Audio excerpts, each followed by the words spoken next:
I'm Nandita Annisa Dwiyana, and I'm here to accomplish the final test of syntax. In this moment, I'm gonna explain about ellipsis and substitution. For the first time, I'm gonna explain first about ellipsis. According to Cambridge Dictionary, ellipsis happens when we leave out items which we would normally expect to use in a sentence if we follow the grammatical rules. In fact, when we use ellipsis appropriately, no one thinks we have left out anything, and ellipsis is normal and very common, especially in informal conversation. Ellipses divide into two types.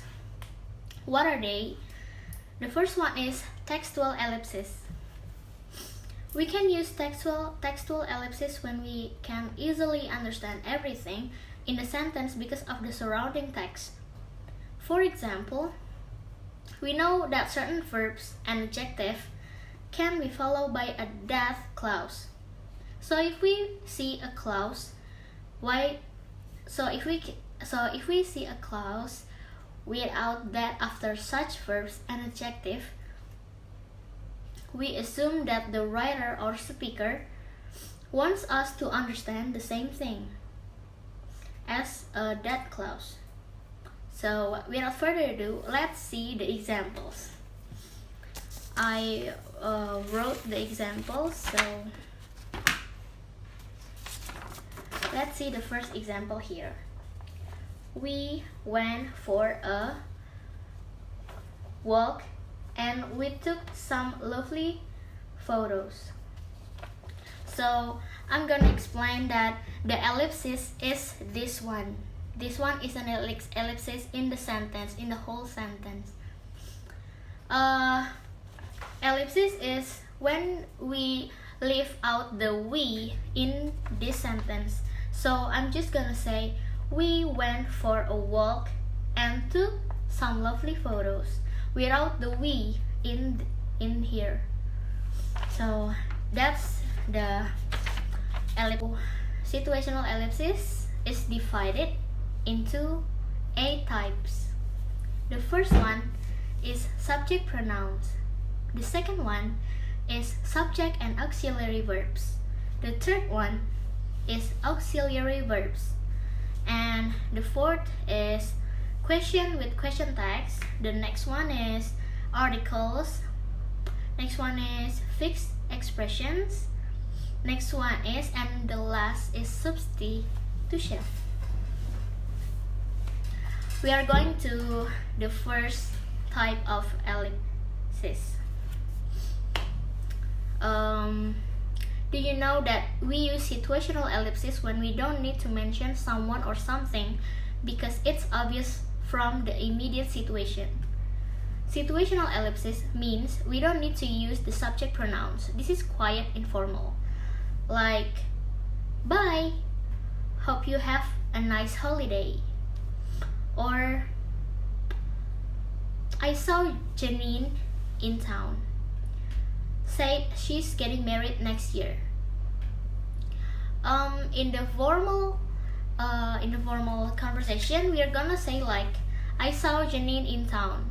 She said she's getting married next year. But in the situational ellipsis, obviously, the she in the second sentence is gone.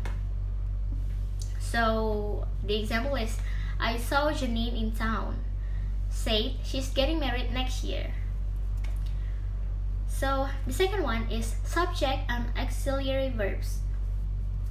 The example of it is, have you finished with the newspaper? And we're gonna delete the have you in the first sentence. So we're just asking, finish the newspaper. That's it.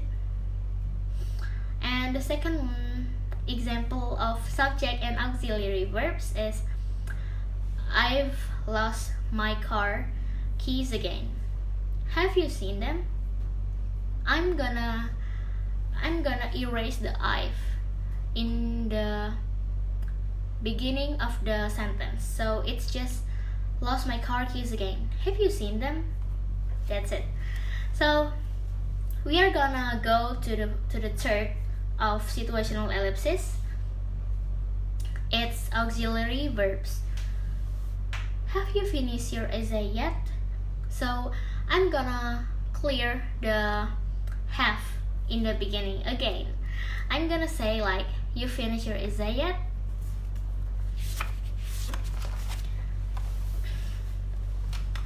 So we're gonna go with the question and question text.